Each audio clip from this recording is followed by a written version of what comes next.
मैं तुम्हें एक पुरानी कहानी सुनाता हूँ। बहुत समय पहले काशी के पास एक नगर था, धर्मपुर।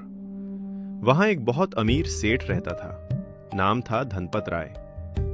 मैं जब भी उसे देखता, उसके माथे पर बड़ा तिलक, गले में मोटी माला और मुंह पर धर्म का घमंड साफ दिखाई देता था। उसने नगर के बीचों बीच संगमरमर का बड़ा मंदिर बनवाया था और उसे अपनी सबसे बड़ी भक्ति मानता था।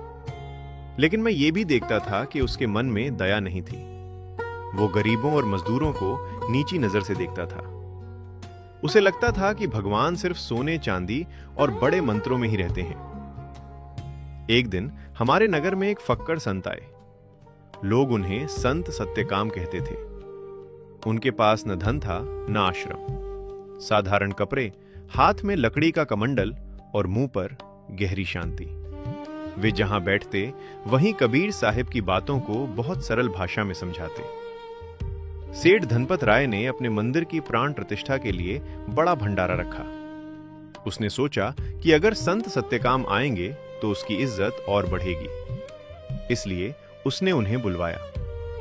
जब संत आए, सेठ ने उन्हें सोने के सिंहासन पर बैठने को कहा।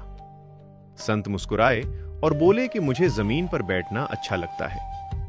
मैं ये देखकर समझ गया कि ये संत दिखावे से दूर हैं। भोजन का समय आया। चांदी की थाली में तरह तरह के पकवान परोसे गए। तभी दरवाजे पर एक गरीब मजदूर आ गया।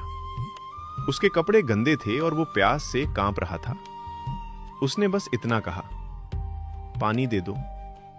सेठ को गुस्सा आ गया। उसने चिल्लाकर कहा कि इसे यहां से निकालो, इसकी परछाई से जगह अपवित्र हो जाएगी। ये सुनते ही संत सत्यकाम ने थाली को दूर कर दिया। उन्होंने अपने झोले से सूखी रोटी निकाली और मिट्टी के छोटे घड़े से पानी पीने लगे। सेठ को यह बुरा लगा। उसने कहा, आप मेरा भोजन क्यों नहीं खा रहे?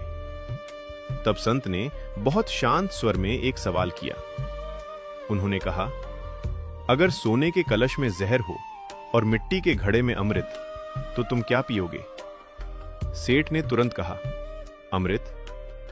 तब संत ने उस मजदूर की ओर इशारा करके कहा, तुमने मिट्टी के घड़े को गंदा समझ लिया, लेकिन उसके भीतर अमृत है और तुम अपने सोने जैसे अहंकार में जहर भरे बैठे हो।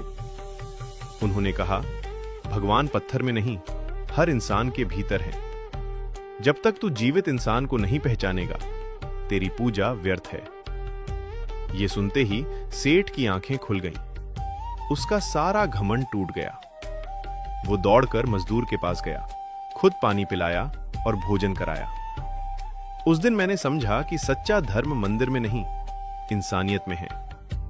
संत सत्यकाम साहिब बंदगी कहते हुए आगे बढ़ गए, लेकिन धर्मपुर को मानवता का ऐसा पाठ दे गए जो कोई कभी नहीं भूला।